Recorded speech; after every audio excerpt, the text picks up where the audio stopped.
Good afternoon. My name is Kelly Robertson. I'm with Zischer InfoSec. We're part of the Sec Consult Group out of Vienna, Austria. And today we're co-hosting a presentation with Dr. Timothy Brand from Level 5 Technology Group, who's been kind enough to sponsor this webinar. We know you have many things that you can be doing at 1:30 in the afternoon on a beautiful Wednesday, and we're glad that you've taken the time to join us. The genesis of this webinar was a lot of questions that we were getting from customers about GDPR. All of the attendees on this call are folks who are involved in the GDPR preparation process already. So the questions were really around, are we doing this the right way? What's the methodology and approach that's most efficient? How can we avoid missing our targets or doing too much effort? So we're going to cover some of that here, and we're going to do a brief presentation of our methodology recommendations, followed by a brief question and answer. Some questions have already been sent in by attendees, and we'll get a chance to go live with questions at the end.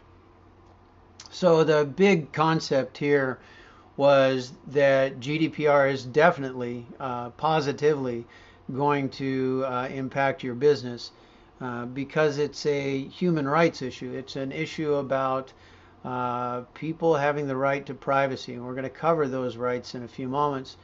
But that's anybody who's living in the EU will have the ability to request right to privacy, and it will be enforceable. And the way that happened was the European Commission had negotiated something called the EU-US Privacy Shield and something else called the US Judicial Refresh Act. Now, these were an extension of the US Privacy Act, which is ancient and outdated. But this was to ensure that the EU citizens' data is duly protected when it's transferred to the US. So Europeans will have access to U.S. courts, and they can do this. Although this is headed up by European Union's highest court, this is a non-governmental action. So it's got teeth, and we need to be sure that we understand. We hear a lot of things about up to 4% of your global revenues can be fined. That can be the amount of the fine, or 20 million euros can be the fine. So we want to make sure that we're pretty aware of what our risks are here and the fastest path. But it occurred to us as we were developing our methodologies over the last year that we have to find the goodness in all of the actions that we're putting into place. And we believe that there's positive impacts on a firm by going through this process. And we're going to outline those because we believe that GDPR positively impacts your business. So let's go ahead and get started with this. Again, all of the people on this call are currently involved in GDPR planning and preparation. So we will cover the scope of GDPR, how far the GDPR reaches a little bit, what that data protection looks like, what our legal obligations may be, and then, of course, 5 takeaways for you to bring into your organization that may be helpful. So May 25th is less than 6 months from now, and we know that most of the companies in the United States are planning on GDPR compliance, but few are ready today. The numbers that we've seen are really low, but we know that this is a process, so people can be fairly early on in the process and still be planning on making this timeline just fine. So we understand that most American companies might feel a little flat-footed about this, but it really is for companies that have more than 250 employees, and it's not for small business and that sort of thing. Let's take a look at what's working, what's not working, and what resources might be required to bring all this together. Privacy is a good thing. Here's some of the goodness that we were talking about. We know that if you meet GDPR requirements, you're going to be able to penetrate into markets that you won't be able to reach if you're not GDPR compliant. And this is a very, very large market if you talk about the European Union and other countries who are going to abide by GDPR as well. This is going to become the gold standard, almost an umbrella set of regulations that everybody's going to have to abide by. The UK, even though it's Brexiting from EU, has a set of standards that they're lining up with GDPR. And this is going to happen all over Asia as well. So it's increased opportunities across markets. This is an opportunity to develop and protect a company's reputation. There will be reduced liability risks if these security and privacy measures are indoctrinated and put into play throughout the culture of each organization. It will help us to meet or exceed standards in other regulations, and best practice is also handled here. But it's a chance to develop this culture inside organizations that can only be good for the long term for every organization. What matters here is how we invest in that and how we develop that. So the first thing we'd want to do is engage the right organizations. And this is a tick list that you can go down and see if you've already done this. Of course, it really helps if the CEO and the CFO really understand GDPR and are briefed very thoroughly on it so that they can endorse this. But if you have a CISO and a CIO and a compliance officer, they are probably already on board with this. IT folks may need a little bit of help, especially along with budget and resource. And then you've got development teams. The development teams need to be made aware of this very early because they're developing solutions today that are going to be in play 3, 5, 7 months from now that may need to be GDPR compliant. And the last one on this list is DevOps, and that's gonna be the last bullet in the entire presentation, in fact, because DevOps is very, very key to how this all comes together. So in many cases, it's a requirement that a data protection officer be appointed. So we want you to consider that as an assumption. In some cases, you don't have to have a data protection officer, but it is a very, very good idea.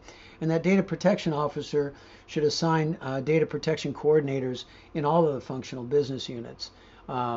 This really helps to keep the flow of information going back and forth and the inculcation and development of that culture that we're talking about, that wary culture. So we recommend that that data protection officer come out of the office of the CTO. That's for a couple of reasons. One is they tend to be a little bit more objective. They're not stakeholders like IT or legal. But also they tend to be very close to the roadmap and the vision for the organization and understand what's coming down the pike. So it's very helpful to have the DPO be part of the office of the CTO. So there's going to be criticality in engineering development and DevOps. So I definitely recommend that there's a coordinator in each one of those organizations at the bare minimum.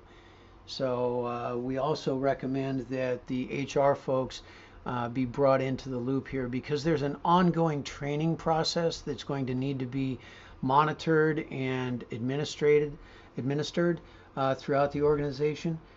So human resources tends to be a very good proctor for those sorts of things. And they'll help us to promote data protection, data privacy as a human right as well. So the privacy rights for individuals, these are the 8 components that make up GDPR by and large. This is the overarching idea of GDPR is the right to be informed is the first one.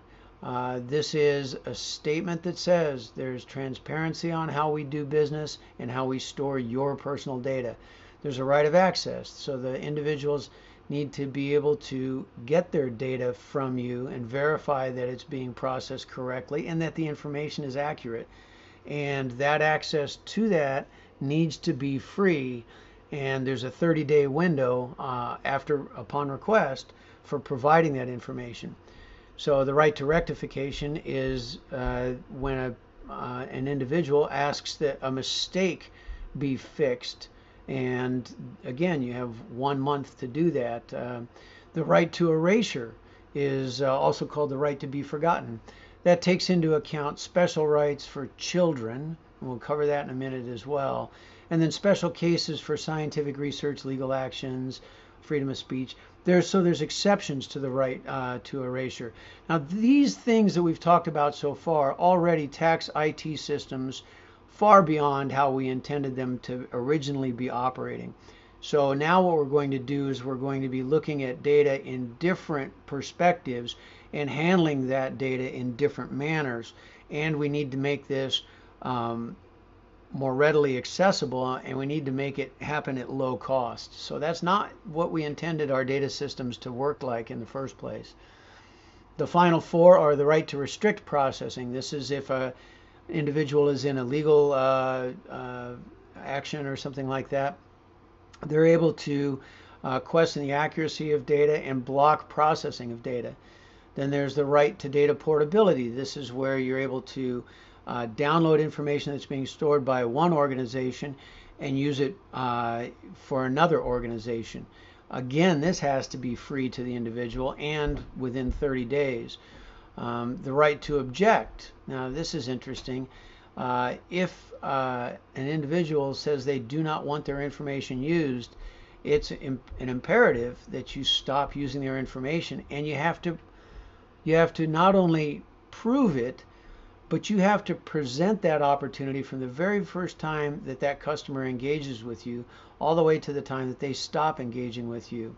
And we're going to go over the best practice for that in a moment. And then there's this one aspect that's a little bit vague. It's about automated decision making and profiling. This is if decisions are being made by algorithms and computers in general. An individual has the right to request human intervention. So there has to be an override option for automated processes. And this, again, is not something that we originally designed into our systems. But they not only have the right to request that they speak to a human, but they have to have the opportunity to explain their point of view and what their perspective is and question things. So these are the 8 privacy rights. And this is the general ideal that we're heading towards. The first place where we start is the privacy statement. This is the generalized first point of communication with an individual. So there needs to be a method that this is written in where the user interface and the user experience are very carefully planned out. This is separate from the terms and conditions, okay? You will now need to gain explicit consent and show proof that that consent was given. You can't have a tick box, for example, that's automatically checked. They have to do things manually, and it has to be documented. And you cannot say you must consent to this or we will not provide service. It is their right to this. This consent needs to be reviewed periodically, so it's important to build in a revision process where every 6 months or so you present this privacy statement to your customer again, to the individual again, so that they can select again what their choices are. Now, this is going to be tricky for institutions and organizations that are in a position of power, such as employers and governments. They're going to have to take extra care in how they word these privacy statements so that the individual does not feel compelled against their will to make decisions. So if there's a third party who's involved in the processing of their information, their personal data, that needs to be disclosed. For example, if I'm a department store and I issue a credit card application to an individual, but that credit card is actually being processed by another company, that needs to be disclosed in here. So this is about transparency. And it also has to be made easy for individuals to withdraw from a program. So that's not explicitly spelled out. That's why it's in quotation marks. But we get the general idea. It has to be at the individual's prerogative to check out and opt out of a system if they want to. And this is an opportunity. Again, this is where we're looking for positivity. This is a place where if the user experience is sufficiently well crafted, that the individual will gain confidence in your organization as somebody they can, as an organization they can trust. So this is a chance to educate individuals.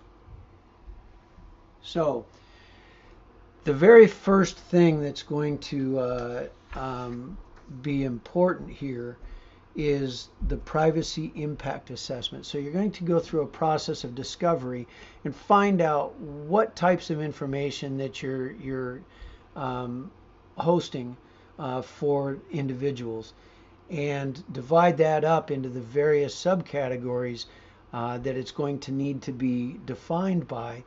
And you're going to need to know what is saved, where it's saved, how long are you saving it for.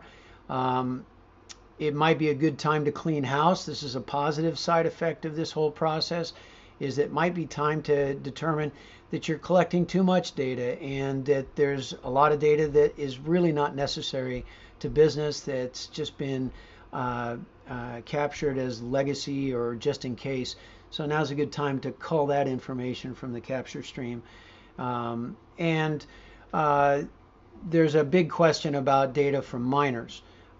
So there's legalities involved, and there's the right to innocence, which the UK is promoting in their GDPR-like regulations, which are likely to be adopted in the EU by practice, if not by regulation.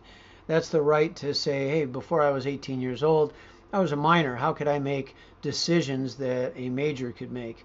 So I want to be forgotten completely from anything that I did before I turned 18 or 21, depending on what the age of majority is in that particular jurisdiction. All of this leads to a procedure index and a ROPA. ROPA is it's the record of processing activities. So the procedure index is how you actually do all of these things.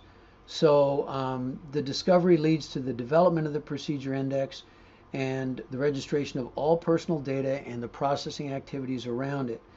So you'll find out as you go through this that biometric and medical categories have their own considerations.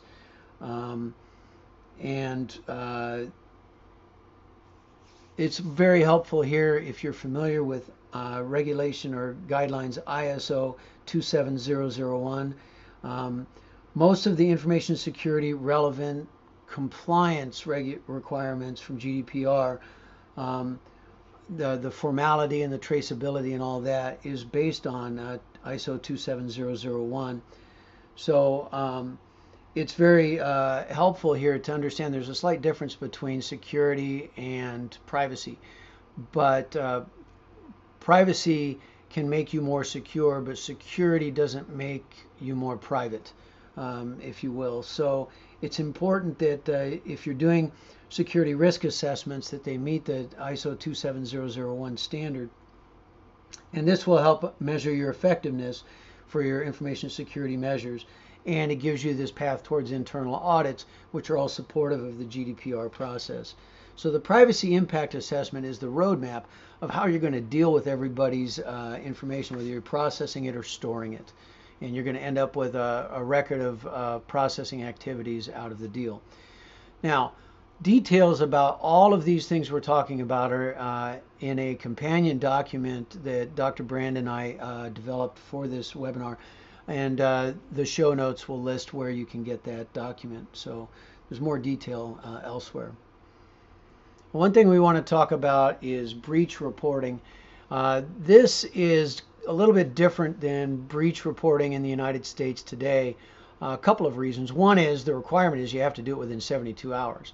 Well, that's not really practical. Uh, Oftentimes, an investigation can take weeks, and remediation can take another set of time, unknown amount of time, leading towards a month before you can actually report a breach accurately. But in good faith, it's important for organizations to report to what's called the supervisory authority within 72 hours that they suspect a breach and that they're investigating it. Okay, so what is a breach? A breach is, in the first bullet written here, just kind of makes sense, whether it's being stored or processed. Something happened to data that was unintended, right? So, and that's actually the definition of the term hack, is unintended use, right? So the fines are pretty big here. The fines here are up to 10 million euros for failure to disclose, and up to 2% of global revenue for an institution. So this is something to take seriously. So this means that a breach reporting process needs to be developed by the DPO, and everybody in every organization within any institution needs to be signed off that they've been trained on how to monitor for this and report through the proper process within the organization. It's an essential part of the training process. So how do you find out who your supervisory authority is? Well, that depends. It's important to know where your main data processing activities are and where the decisions are made in Europe. And some organizations, some large multinationals are consolidating their data centers in Europe, so they've got one central location that handles most of the data processing, and that way they streamline their process. But you really only need one data processing center of record, and the supervisory authority for that area, that region, will be the SA for your organization. So what comes out of this for an organization? It's positive. The by and large is that you're going to spend a little bit of money doing this, mainly about the personnel costs and the training. But there are aspects here that are definitely positive for an organization. Privacy and security are synergistic, but like we said before, they're very different from each other. So GDPR requirements improve that vigilance and help build a culture of awareness that improves the company's overall security posture over a short period of time. And over the long haul, it's definitely a very, very good thing to do. So increased opportunities across markets, that's the ability to secure business in a large market made up of many countries under one umbrella of regulations. So it actually streamlines business if we look at it from that direction. We're going to, as we said before, develop and preserve reputation, which can cause a huge hit on valuation of publicly held organizations in short order. When breaches happen that or data leaks occur, we've seen it impact companies' bottom lines. Reducing liability risks in case of accidental or unlawful breaches, meaning that you're less likely to be sued or held accountable. The supervisory authority is definitely not trying to put people out of business or fine people. They're trying to promote privacy. So they're not a watchdog that's just trying to make money like a speed trap in a small town. They're actually trying to live up to this human rights of privacy.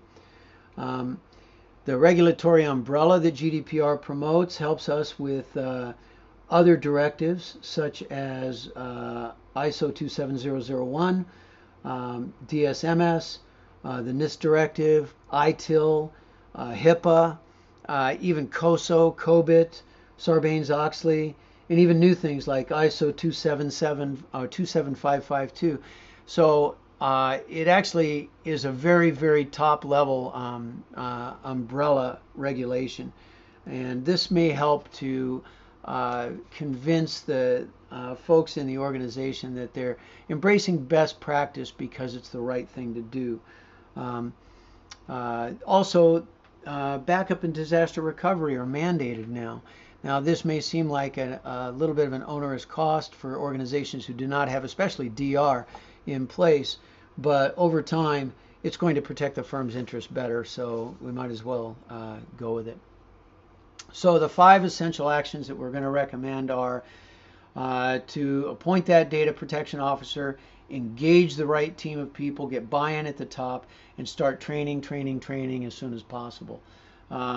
Then you're going to do the business impact assessment, which is going to lead to the outcome from your business impact assessment, and the discovery that goes along with that is the privacy impact. The privacy impact assessment is what you want from your discovery. There's a mistake in this slide. And then the discovery is going to give you that procedure index and your record of processing activities. And that's your roadmap for how you're going to approach the other organizations in the development side and IT side and DevOps side. You're going to have this procedure index and this ROPA, and that's where you start. Then your training, that's going to be, we can't overstate this enough. If we get people on board with this early on, they're going to be ardent participants. They're going to be advocates for your firm's interests and through the interests of the individuals who work with your firm. And then the last bullet, the 5 essential actions, this is the tough one. This is the big one. This is the one to underscore and put in bold, I imagine. Identifying, using that procedure index and the ROPA and the business impact assessment, you're going to identify where the data gets handed off and what systems need to be integrated, what audit needs to be put into place, what user interface needs to be put in place so that customers or individuals can request privacy, request redaction, request that some information be fixed or updated or opt out. So that's where the rubber meets the road, is identifying the points of handoff and integration. And this again is the development team, the IT team, and the DevOps team. So we have some questions here that brings us to the end of our webinar, and we've seen some questions that were sent in advance, so we're going to cover those really quickly. Meanwhile, we're going to give a quick plug for who we are. SEC Consult is a 15-year-old international consultancy out of Vienna, Austria. We have offices in 12 countries, and Zischer InfoSec works with SEC Consult in North America. So we work with Level 5 Technology Group, who's a 20-year-old IBM reseller and partner. They're also partners with Akamai and numerous other excellent firms. So we just wanted to give a shout out to SEC Consult and Level 5 Technology Group for making this webinar happen today. So the first question we have is someone writes in and asks, we are interested to know more about the concept of de-identification. Okay, de-identification is redaction or masking generally, both of which should be irreversible, and that's a technical term, irreversible. Hard to approve that, but irreversible is the ideal. Erasure must be sufficient to violate the integrity of the data so that it's invalid, so it can't be used, right? Which is that's a case for business logic, whether it's been redacted enough or not. So an example of that is when you see on a website that only the last 4 letters of your email, or not the last 4 letters of your email address, but the last 4 characters of your credit card are shown. Mathematically, it's inconvenient mathematically to guess at the rest of that without other points of data and a great deal of computational intensity. So the last 4 characters of a credit card, of a 16-digit credit card, are insufficient technically to recreate and guess the full number. So many enterprise-grade databases are capable of masking and redacting components, such as Oracle. We talked to Oracle about this before we did this webinar as part of our preparation. They support this today. Strike-through characters, which we've seen in our when we interact with web applications, websites, for example. So this is where the data gets swapped out between the application layer and the database, so it never gets up into the application layer. And so this renders reconstruction pretty much impossible, like we discussed before. So referential integrity is what we're talking about here. A field in a database is referenced by other databases. They all have to have that same level of de-identification in order to prevent the practical reconstruction of the whole. If one database obfuscates the first characters and another masks the second 8 characters, is it practical to reconstruct the entire 16 characters by getting into both databases? So these are the considerations regarding de-identification. The second question we have is one that's a little squishy on the answer. It's a little bit trickier, but it's not always a case of common sense prevailing, but we can apply common sense here. How far back in time does an organization have to go to discover, disclose, or eradicate personal information? So the rules apply officially as of April 25th. So they can't require that everything before April 25th is, or May 25th, 2018. From that point on, you can expect enforcement of policies that support GDPR, but nothing before that date. Time to live is important, so data should be eradicated at some point as a matter of course anyway. But the requirements in GDPR state that reasonable steps should be taken. That's the squishy part. What's reasonable? And that's in quotations, right? Reasonable is a legal term as opposed to common sense. It means restoring backups and reprocessing data is expensive. A business impact analysis at the cost and resources required goes a long way to convince that supervisory authority of the goodwill of the firm. Do we need to go to all of our database backups and data storage, encrypted storage, and pull it out, redact information just because a customer requests that information be redacted? This is going to take some precedence, we're sure, but backups aren't meant to be storage, so they're not used operationally to access data, and a case can be made for that. But the firms, with a business impact analysis, the firms will demonstrate the matter of reasonableness rather than simply claim it. So demonstrating that you're doing this is much better than just saying you're doing it. And this matters because the fines are based on the egregiousness of the process and policies that are in place, right? So GDPR is not quite clear yet on this, but it will require precedent before it's completely clear, okay? And we had one final question here today. Actually, there's two. One question is, how does Brexit affect GDPR for firms? There's a data protection bill in the UK that's going to be enacted soon that will supersede their Data Privacy Act of 1998. This will bake most of the GDPR into UK law with a few exceptions and enhancements.